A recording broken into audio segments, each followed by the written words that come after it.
was just a normal weeknight, school night. Zaidee went to bed around about 7:30.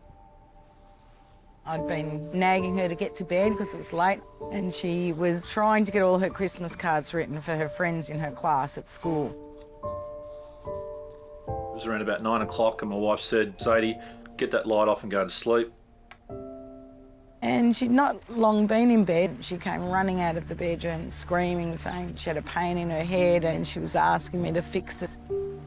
Moments after that, she collapsed unconscious in my wife's arms. We raced her up to the local hospital, which is only a few minutes away.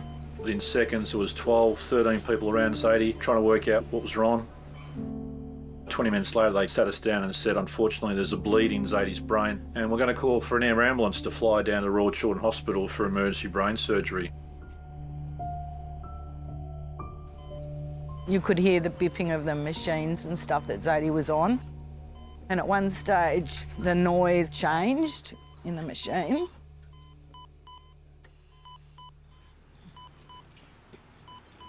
And I just knew that she'd gone.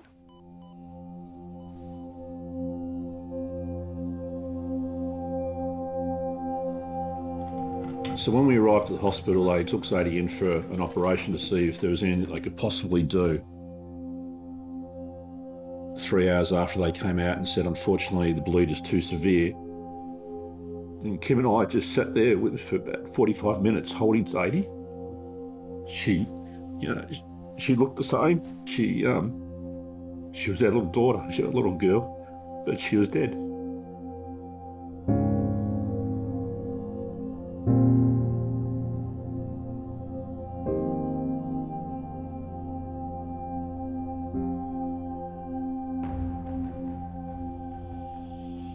Happy birthday to you.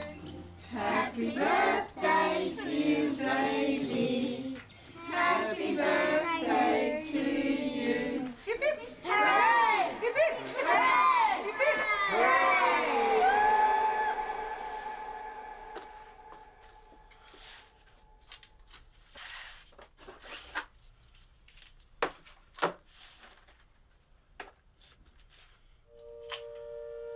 When we were in the hospital and we knew that Zaidee had died, the only thing that made us get through the next few hours was the fact that she was going to be a tissue and organ donor. What are you doing, Zaidee? Zaidee? Are you eating Barbie? Yep. It's something you never ever think will happen. So when we registered as donors, we never thought that it would be her. Second jump. It goes! I would have been 10 when she passed away. She was always bubbly and excited about anything. Just weird walking into a room or setting the table even, that normally would set for 4 and now all of a sudden it's 3. When she went in the hospital, they just cut the pyjamas off her.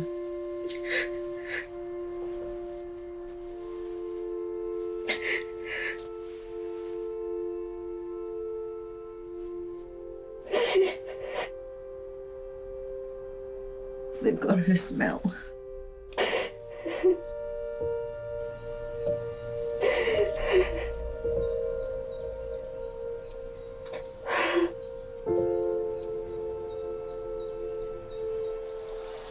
We'd never think 12 years ago we'd be doing the campaigns that we'd be doing now after my daughter Zaidee died.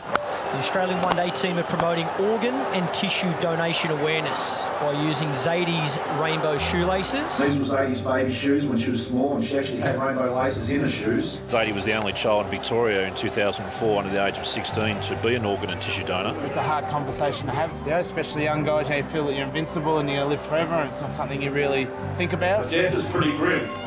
With the rainbow shoelaces and socks and everything we do in my daughter's memory, it's a bright, colourful day. Smells like boys. With the socks, you can see them a mile away, as you can tell. It looks great, doesn't it? You can certainly see which team's your team. Yeah. Hi, girls. For those of you who don't know me, my name's Kate, and the whole reason we're doing this rainbow round today is to raise awareness about organ donation. I need a double transplant to save my life. My sister Kate, she's been on the waiting list for 5 years now as a result of type 1 diabetes from when she was 4 years old. She's not going to need those body parts where she is now, but there's other people that do. Hello, Kate. How are you going? If I don't get my transplant in the next 24 months, I won't be here. More than 150,000 Australians die every year, yet less than 600 donate their organs and tissues. It's one of those things you wake up every day and say, is it my day for a transplant? I am end stage. There's no more stages. I am terminal. There's about a 15% chance of dying on the waiting list. It's really scary.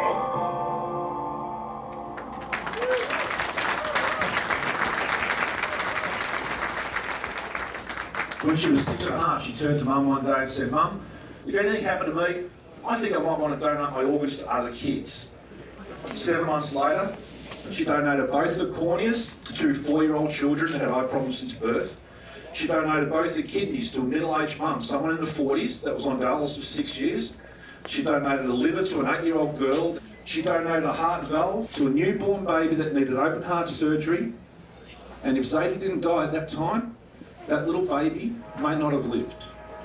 What Zaidee gave in death was what we might not ever do when we're alive, and that is save someone else's life. Thanks, guys.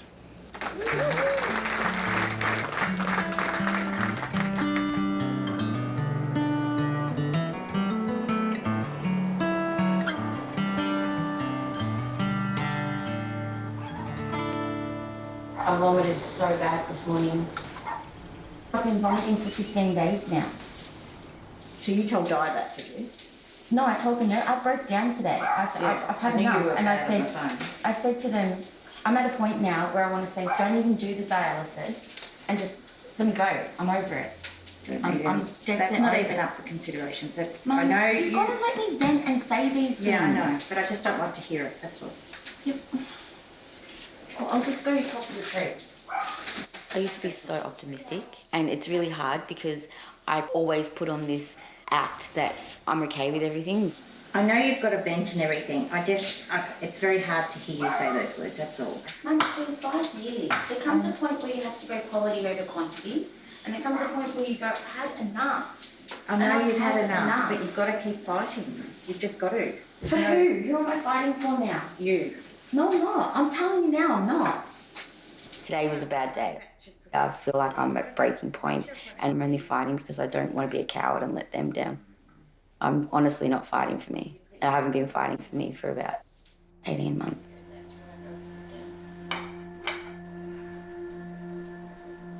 Kate, how much do you want that sugar off? No. There you go. Let me do your blood pressure. I'm going to put them in your mouth.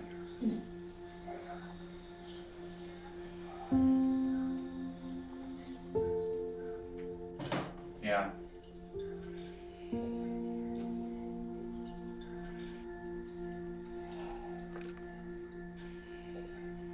I feel so bad for you. He buried his mum 2 years ago. He buried his nan a year ago. He cared for them both, and now he's got a sick terminal girlfriend. Why are you shaking like that? What do you think it is? That's why I put off for 5 years being with him, because I didn't want to be another burden. I hate that he has to help me put my bra on every morning. I hate that he has to clean my sick buckets or rub my legs, or I hate that the first conversation that all his friends say on the phone is, "How's Kitty?"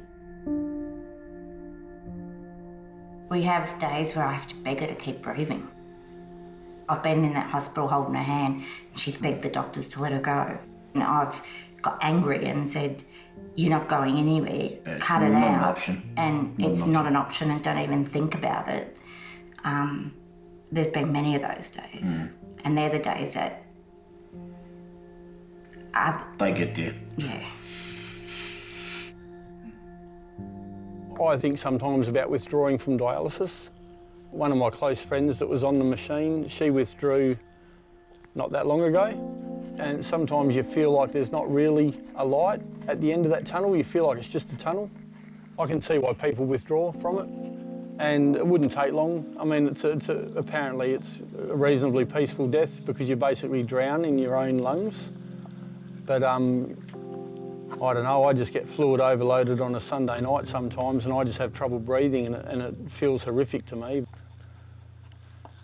Hi, it's Siobhan from the Tissue Typing Lab at the Royal Brisbane. I've just emailed you through the list of potential recipients for the donor we've had today. Hello, Woody speaking. Hi Peter, how are you? Yeah, good, thanks. They have found a kidney for you. Oh, really? The match is looking pretty good, mate. Oh, what? Are you fit to travel at the moment? I've just come off dialysis now, yeah. Can you get to Perth? Yep. Can you come now? I'm good to go, yeah, I can be there soon. It's your lucky day, Peter. Oh my God, are you serious? Sure am. Oh.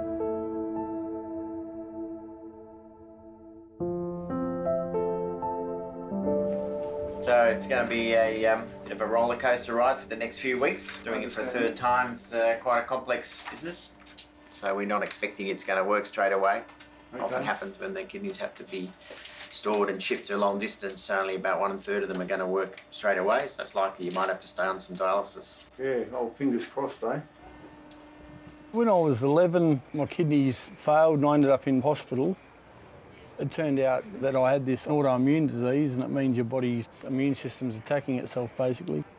Probably 19, 20, I had my first transplant, and that just didn't work. I was in hospital quite ill for the whole year that I had that, and then I ended up back on dialysis in 2001. I had my second transplant. Never worked really properly, but it kept me off the machine for around about 10 years, and in that time, you know, I met a girl and had a relationship, and I got to be a bit normal there for a little while. So the surgeon will be in later to have a look at your belly and try and decide where he wants to put the kidney. And we wait for the kidneys due to arrive from Brisbane about 9:30. Okay. Yeah, how long ago you have your renal transplant done before? My first one was about 28 years ago. All right. Because I've already had two, I've got antibodies.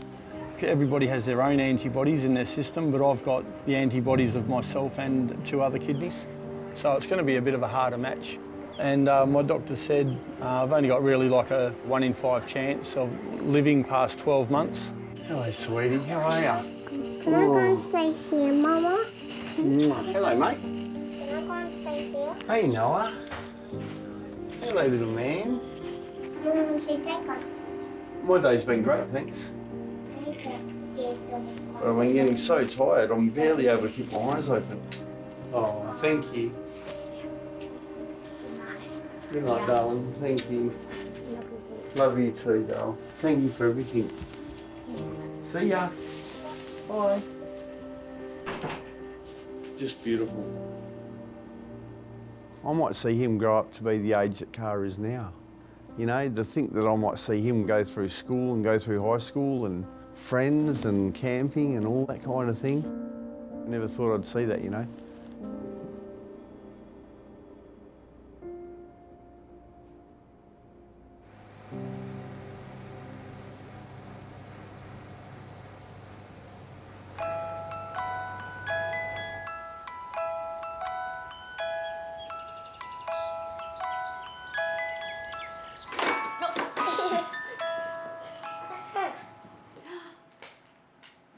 Levi was a Christmas Eve baby, and then about 9 days old we noticed that he was puffing up in his eyes, and we thought that it might have been an allergy or something like that. So I called his dad and I said, look, I think I'm just going to take him to the hospital. What do you reckon? And he goes, yep, let's get this sorted once and for all. And that was the day our lives literally flipped upside down.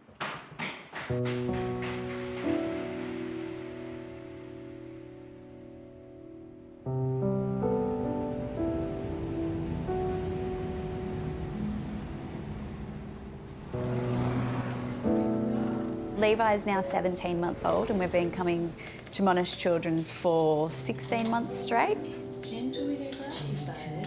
He comes in for regular infusions at least twice a week. His kidneys don't keep protein within the blood, so he urinates it out. So now he has regular infusions to bring the fluid back into the bloodstream.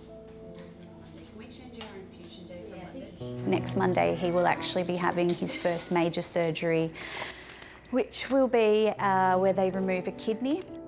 What about the blue one? This is the first big step towards the transplant, so it's really, it's just, yeah, really scary.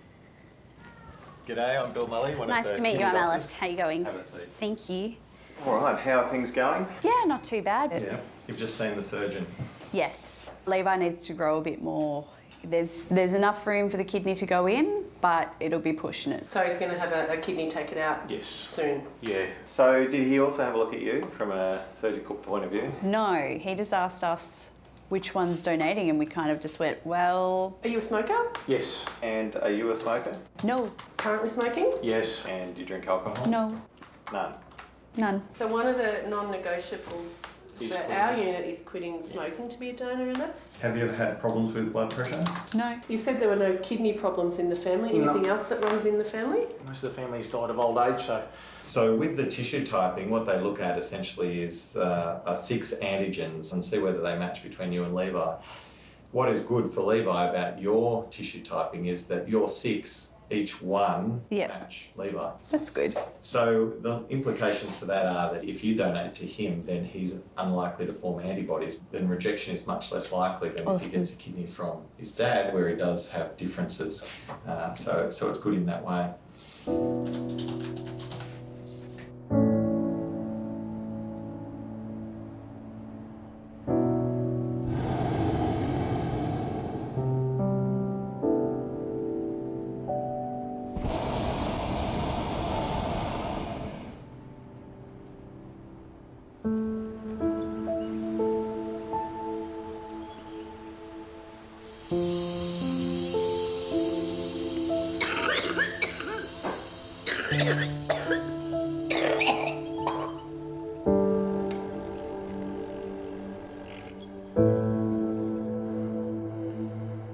So much of cystic fibrosis is having to really watch your body and know what your lungs are doing. And so for me, you have to become very vigilant to your body's condition.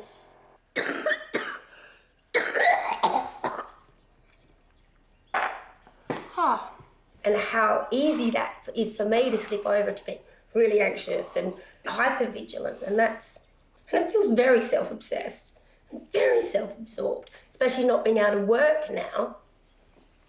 Christ, it's all about me, and I think, fuck, I must be so boring.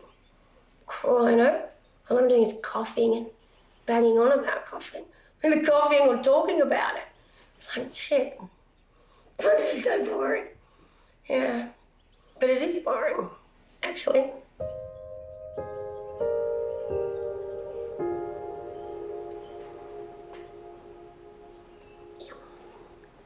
I was 2 years old when I was diagnosed.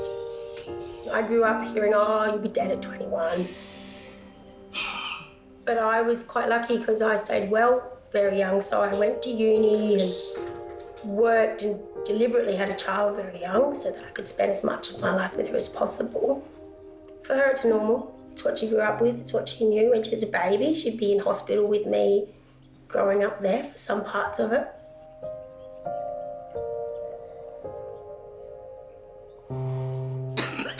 So my lung function has had like a few dips. Well, when I lost about 20% really rapidly, that was really scary, and we thought, that's when we started talking about transplant. Because you list when you've got 50% chance of lasting 2 years, pretty much.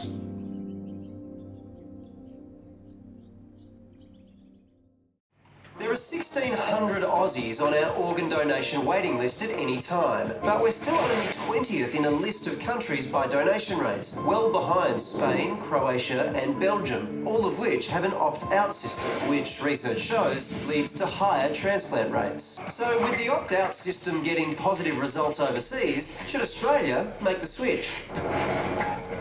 Across Victoria, Drive with Tom Elliott. 24-4. Now, I'm not the only one who thinks this, but I honestly believe that with organ donation in this country, we have it round the wrong way. At the moment, if you wish to donate your organs, you have to make that election before you die. It is opt-in. Joining me in the studio now is the father of a little girl called Zaidee, Alan Turner. Good afternoon. Afternoon, Tom.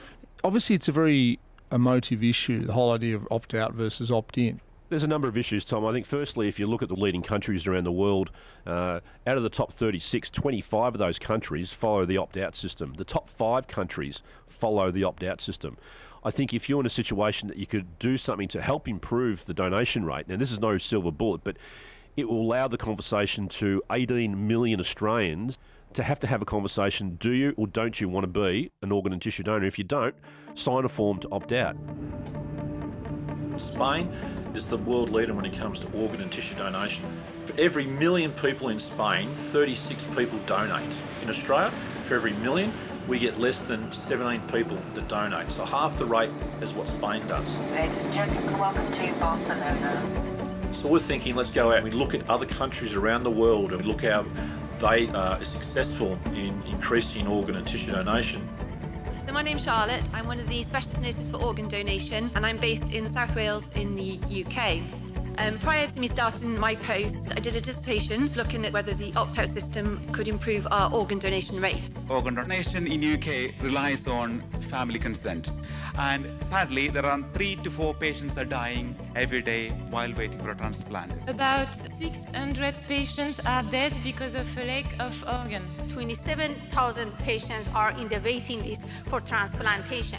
And unfortunately, every day, 10 of them die. We have an opt-out system since 1979. We're an opt-in country. We have an opt-out system, presumed consent. We have now an opt-in system in the Netherlands, and we want to change to an opt-out. You want to change to opt-out? We are an opt-out country. In the U.S., all states have the designation for organ donor available on your license. In Australia, we dropped the tick in the box on the licence many years ago. There's only one state that actually runs that now. We're the second most effective country in the world. Right now, we're at about 29 donors per million population. The most important thing is not when you are asking for the donation. The most important thing is how you face the family from the very beginning of the story. We care for the family.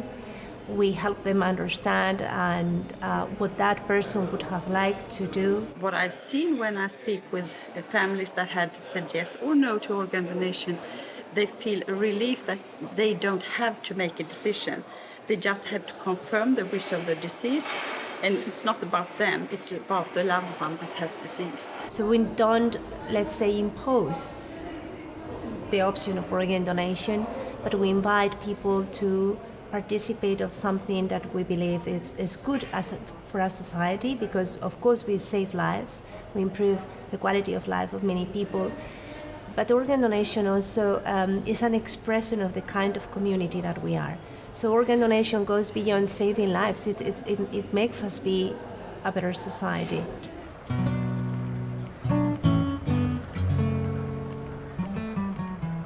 I don't think opt-out is a magic bullet. But what it does, it changes the focus on the subject.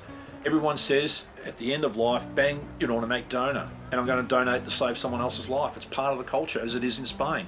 So we need to change the system now so our kids that need transplants another 10 years, get them automatically, we hope.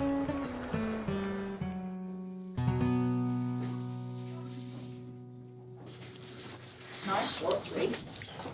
I'm sure it's all this. Copies ones out.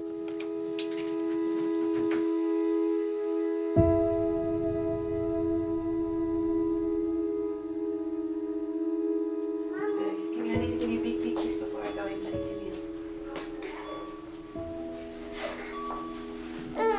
You be brave. I love you, boys. Okay. Kiss for Mum.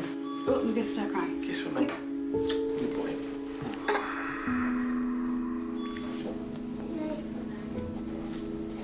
Can you tell me what procedure we're having now? I'm having a left. Oh my goodness. Get excited. My kidney's coming out. That's all I can say right now.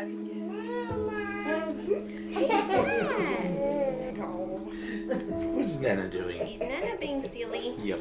I'm donating my kidney to my son today. You pop that off? Yeah, pop it off. 2-year-old kid should not know how to do this stuff. I know. Worst case scenario, just take what you need. donate to as many people. I know, I'm down.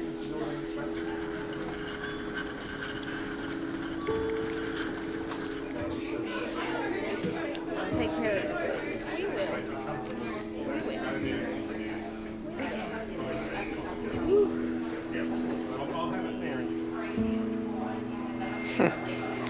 She's given you life twice now, mate.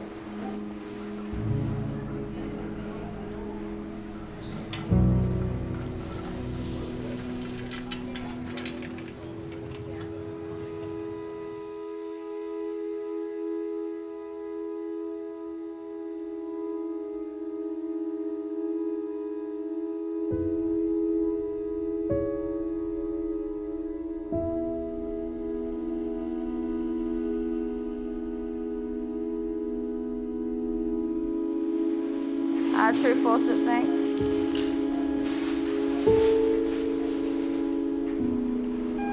Alright, hold that too. I'm a transplant surgeon, so this is what I do. But it surprises you every time. What people do for one another. What friends do for each other. What family members do for each other. It's not a small operation, and this has long-term consequences. And it just makes the operation just that little bit more stressful because she's doing it for the benefit of somebody else. So it's an operation that she herself does not need to have. So you want everything to go well for the sake of her, as well as the sake of her son.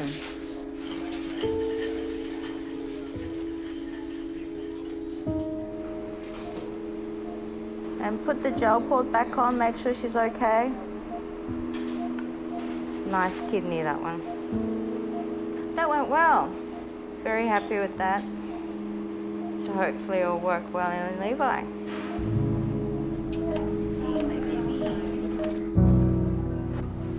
Thank you. Thank you for Levi, baby.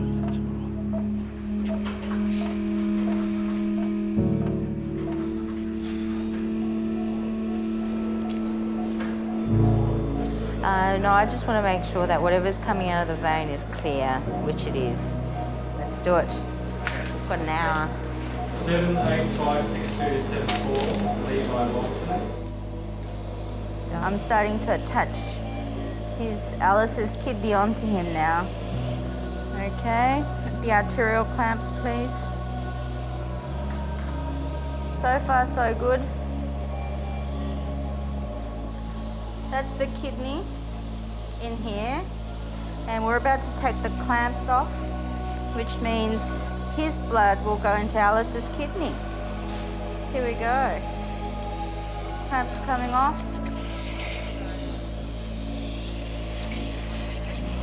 And you can see the change in colour of the kidney. That looks nice. I think that went well. The kidney looks very nice.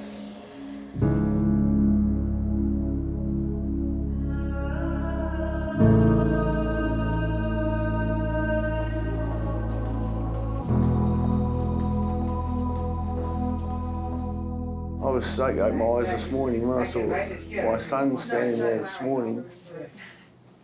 I made my day, mate. Because I just thought, oh, phew, got through that bit. Hey, sweetie, how are you? Hello. I don't think many people have 3 kidney transplants. No, that's right. I still can't believe it. So is the kidney, because it came from far away, so is it working like, kind of, like they said, it takes a few days to wake up? I'm putting out, at the moment, I think it's putting out about over 20 mils an hour by itself. It's probably going better at this stage than my others. And like, it's from Queensland, I know that. Yeah. So I'm going to develop a liking for bananas, which I already do. Sorry?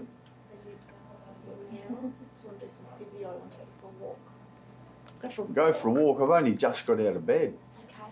Walk's really important. Where would we be walking to? Because that'd be really important.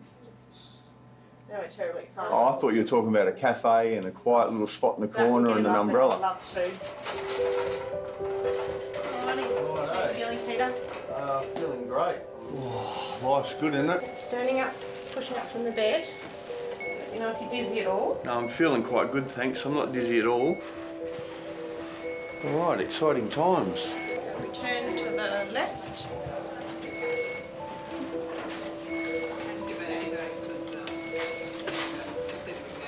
Okay, looking up, looking forward. Okay.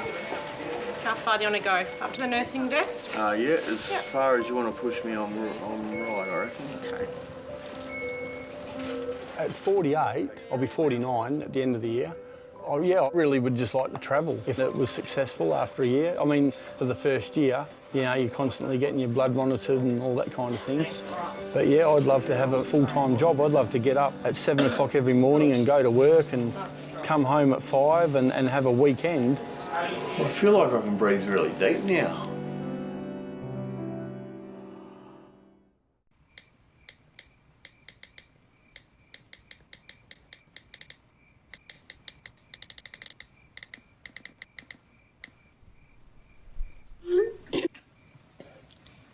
That might be the last throat clearing you ever hear from me. That might be the last cough. Because my lungs are never going to need to cough. Oh my God, I might be able to sing.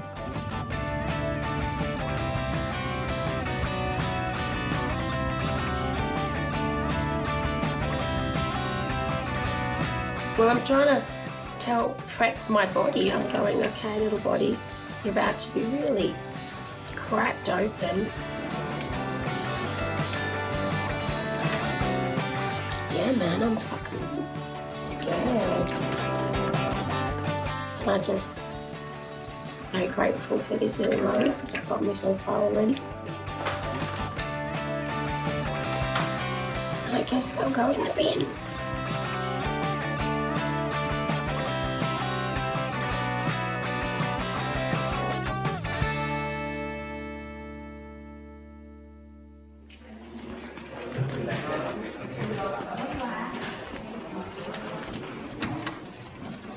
Hello. Are you all right? I'm washed.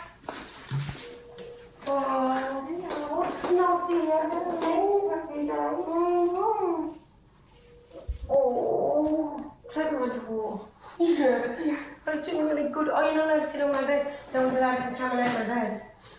I brought a chair for you. Sweet. Because now I've got perfect airways, but I'm immunocompromised. So I have to. And everyone's, like the nurses said they've never seen someone before be in hospital and everyone just come along on their bed and kiss them and cuddle them. And I'm like, oh, well, my whole life has been hospital and that's how I've... Just hoping that it's turned it into home. Yeah. Just come give me a cuddle. Yeah. Give us a deep breath now. Hold there, hold that. And cough. Yeah, you cough it on. So and again. Not coughing up.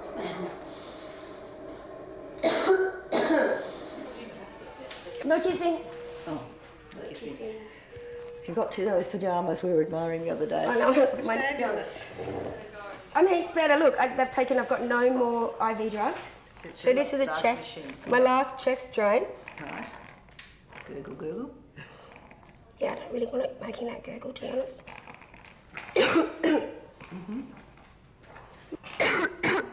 Oh, it's twisted, I think. It gets twisted and then it doesn't work properly. Oh, that's okay now. So, yes, it's just draining. Yeah. I'm hugging today. I'm not kissing, but I'm hugging. Am I hugging? Hugging. Well, I hug today. Oh. When it's all settled down, are you going to try and find out who the donor is? Yeah.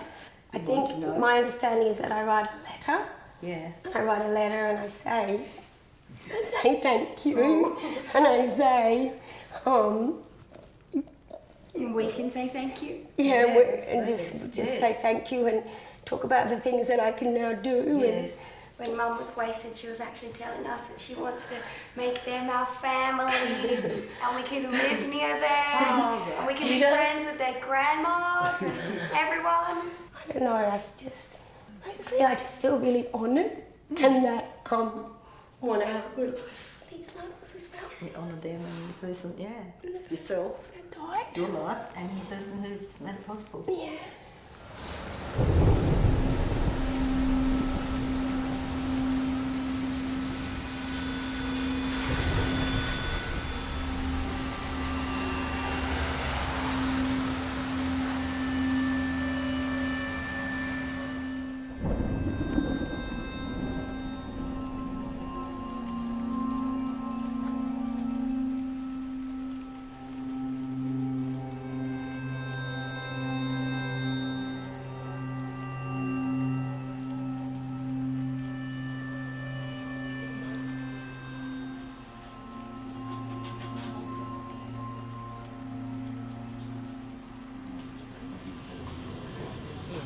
said the toe, because it's this middle toe, these two toes will go like that, and they won't even notice it sometimes. She'll notice, yeah, but a stranger looking at her foot's not going to necessarily notice it as they study her foot.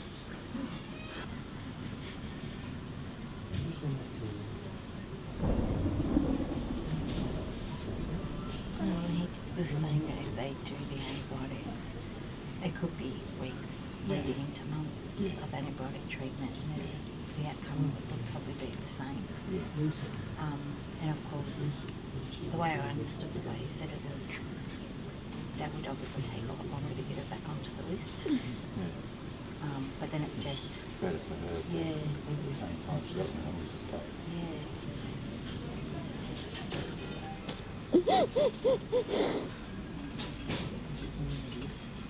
No one wants you to have this done, Kate, but it's very scary how bad it got so quick. So shall I go tell him that I'm ready to see the surgeon? Yeah.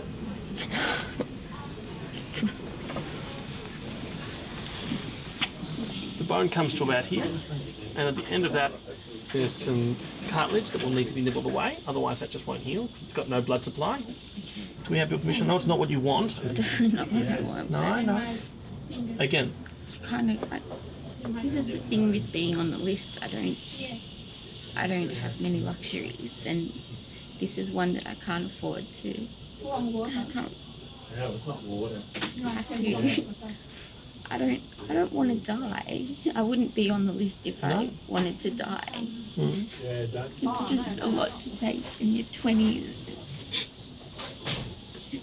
And having amputation. Yeah. So realistically, what we're going to do is go in there, remove that bit of infected bone and tissue that's around your toe. All right, bandage your foot up, and you'll wake up back up here. Okay, we're going to try and get this done this afternoon. With really, really good painkillers. Stunning, best there is. Okay, best there is. She doesn't want to feel a thing. That's totally fair enough. Okay. And there's a number of us who can do this, so it could be any one of us. Do you mind writing the date on with numbers? I can do that. I can do that.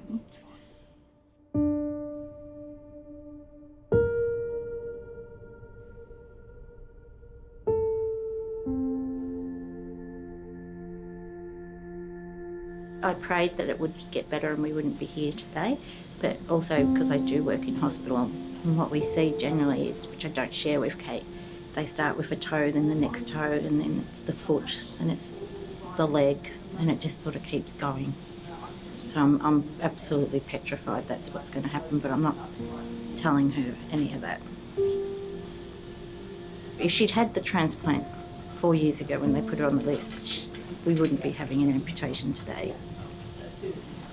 And I just think of all those organs that are being buried and cremated that could be used, and not just for Kate, for everybody.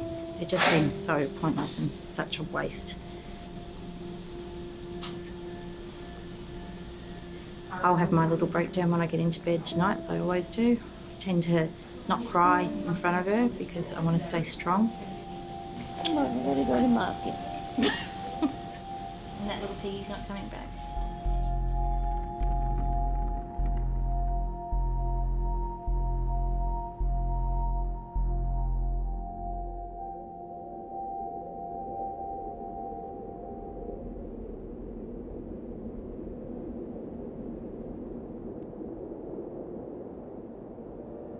Dear donor family, hi, my name's Holly.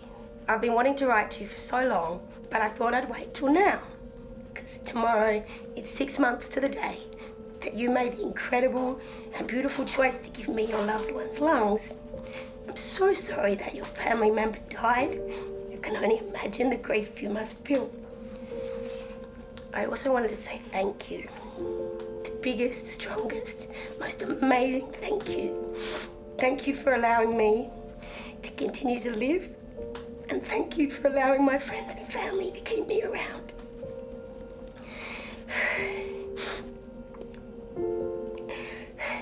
I've done so much in 6 months.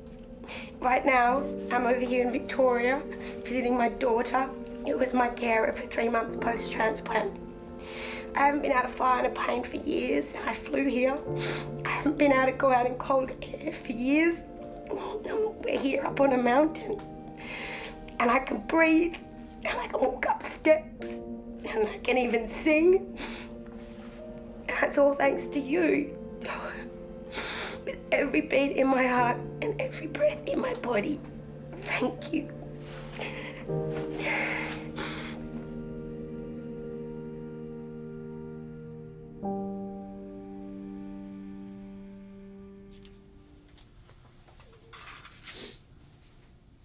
Look at her little hand.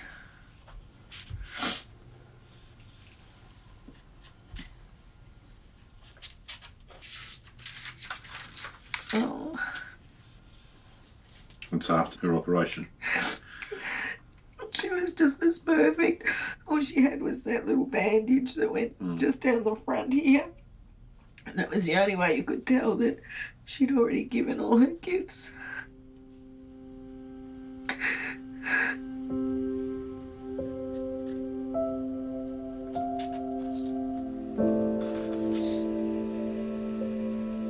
Here goes Zaidee, the biggest jump ever. She goes! Whoa! Jess! We won't know what she was going to do when she was 18 or 25 or 30. But we know what she did as a 7.5-year-old. Fabulous jumps. Yeah, they were good jumps, weren't they? Yeah.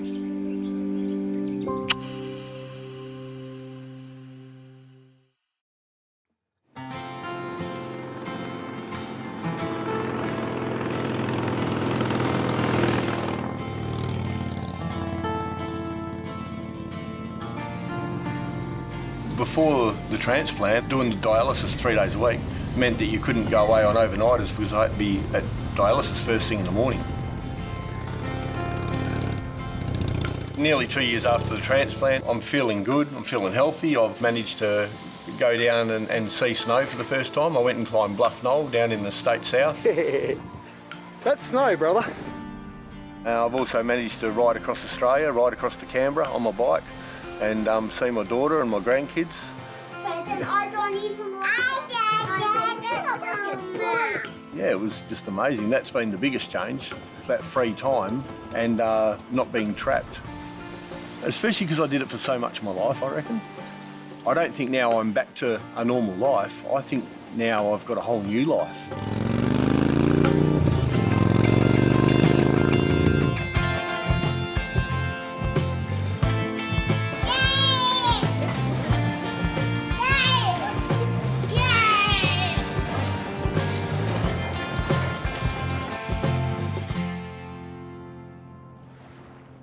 When I got sick, I wrote the most important people in my life a letter, and I've still got those letters. If you are reading this right now, it means that I've been wheeled into surgery because some amazing donor family has decided to make the worst day of their life the best day of their lives for us and has donated their organs, of which I'm about to receive a kidney and a pancreas. I hope for my sake that I do make it out of this surgery, although I am not confident that I will. I want you to know that I have lived a life full of love, I have lived a life full of ambition, and I have lived a life full of goals, all because you told me I could. Hopefully, I'll see you in a couple of hours. If not, it's okay. I had fun. Love, Kate.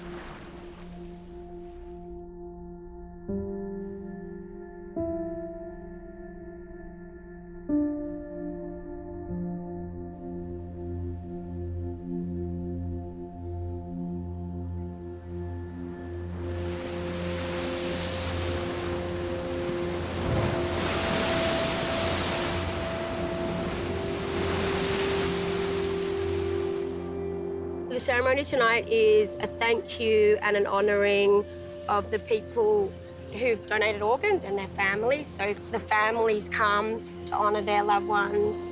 And then there's a few people who've had transplants and surgeons who say thank you as well. Thank you so much, you know, for giving all these people life. The night of transplantation is a night of fireworks. It's a night of incredible joy a night of incredible sadness. Yeah, so Lockie had only just turned 16, and on the 22nd of December, he came to an intersection. He seemed that he looked right, but he didn't look left, and unfortunately he was involved in a crash with a Transplant bus. Before we lost Danny, organ donation didn't enter our heads. He'd suffered a fatal brain injury, and on Christmas Day he passed. I also reflect on the donors' families, how difficult it is to think about other people during time when you're grieving for your loved ones. He was 16, you know. So the question is, does this have to be a complete and utter waste? We've got to do something to get some sense of this tragedy for our family and for Lockie. We wanted Lockie to be remembered. We wanted him to leave a legacy, and he's done that.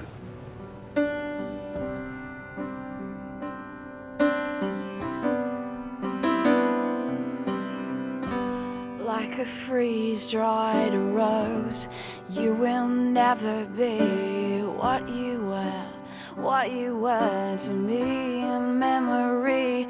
But if I listen to the dark, you'll embrace me like a star. Envelop me, envelop me. If things get real for me down here, promise to take me back to the tune we played before you went away. And if I listen to the sound of a white, sometimes I hear your smile and breathe your light. Yeah, if I listen to the sound of a white,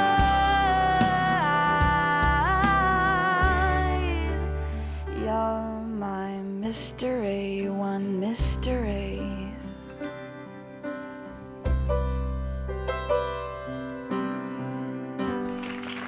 Would you please welcome Claire Duggan and Holly Ralph.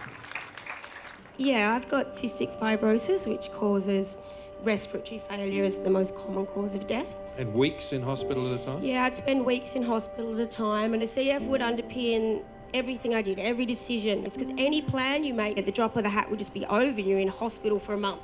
Also still have to logistically plan for not getting a transplant because so many people don't. Like, we had my daughter's 21st when she was 20, just to get it in. And what sort of transplant did you have? I had a double lung a year ago last week. And so actually last night was my lung anniversary party. Hey, there you go. Excellent. Sorry to interrupt. No, absolutely. Thank you for your story. My brother donated 4 organs January last year, and I've been very disconnected with it. But I don't accept that he's gone. He took his own life. So yeah, I don't. It's just I've been found it really hard to connect to that. Yeah, sure.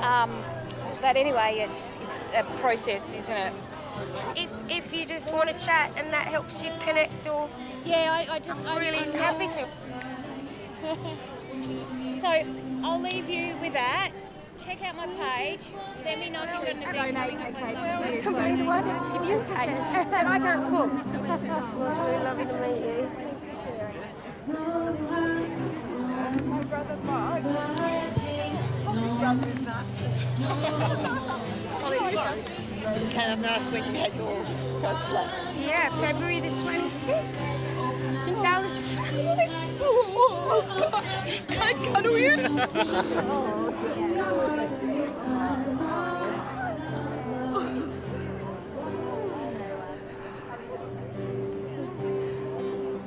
Probably go and get Dad. I'll be back in a second. Sure. What's your name? My name's Kelly. Hi, Kelly. Hi. Nice to meet you. And your brother? Mark. Yeah. And who was? We lost our sister, Catherine. She was up there on the screen before. Yeah. And you were right. Your lungs are filled with the most energy.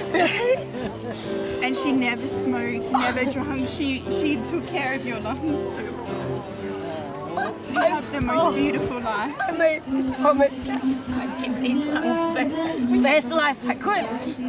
We buried her in a red dress. Oh, thank you. I wasn't going to come up and say anything, but I couldn't not. I'm sorry. No, I'm so glad. I'm so glad. This is Catherine's mum. Hello. Hello. This is Holly. Want a candle? Oh, thanks so much, guys.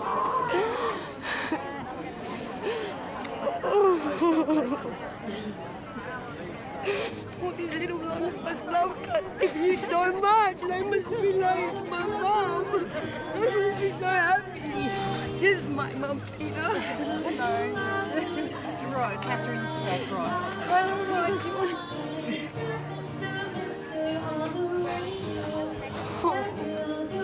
Thank you so much. Oh, I'm so happy they're going to someone that really needs it. Yeah, I really did. Oh my God, guys, he's given me my life and you've given my mum and my two daughters. Thank you. Thank you guys. Thank you guys so much. Hey, thank you guys.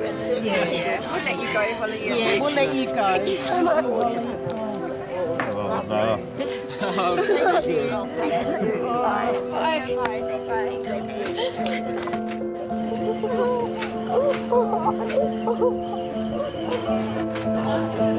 Bye.